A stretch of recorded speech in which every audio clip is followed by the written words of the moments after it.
You've said things like, we are unapologetic about the reality that fighting fascism at points requires physical militancy. What does that mean?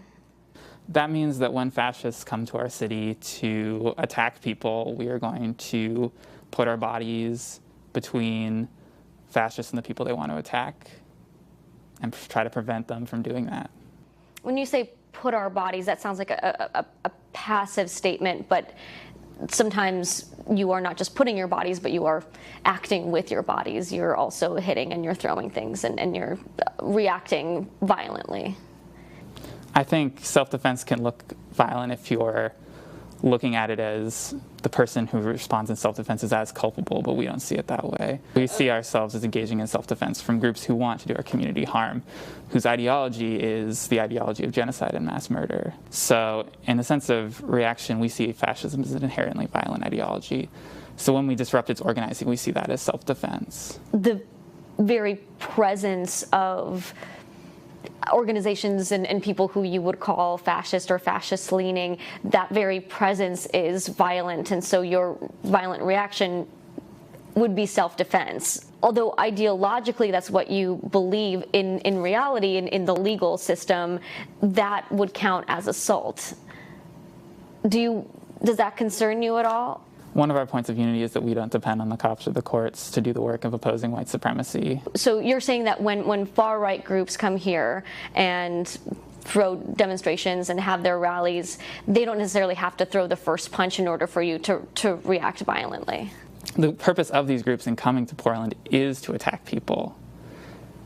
We can see on this upcoming rally on Saturday that they've stated that explicitly in numerous social media postings, that they want to hurt, maim, and they've made threats of killing anti-fascists. Why do you think they come to Portland? And they see it as this liberal city, this city emblematic of values that they oppose, and they see it as a city where the left has strength and they want to attack and defeat that.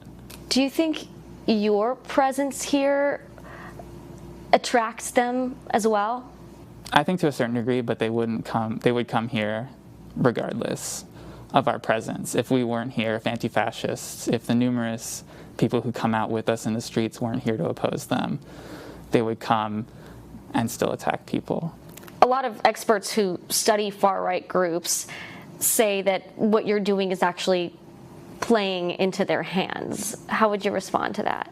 If we didn't show up to oppose fascists when they organized large rallies like the one coming up on Saturday, they would still be finding violence, but they would be finding people who are unprepared. You're here in sweatshirts and masks. Why do you wear masks? Why do you cover your faces? Primarily it's for our own safety. The far right and the state would have a history of targeting anti-fascists, so we wear masks so that we can't be identified and targeted. Some of your critics say that it is the masks are cover for you to be able to commit criminal acts. So how do you respond to that?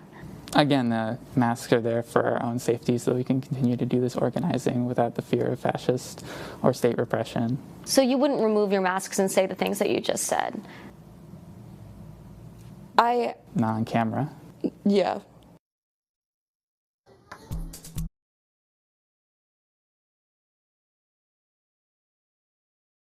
Hey, NBC News viewers, thanks for checking out our YouTube channel. Subscribe by clicking on that button down here and click on any of the videos over here to watch the latest interviews, show highlights, and digital exclusives. Thanks for watching.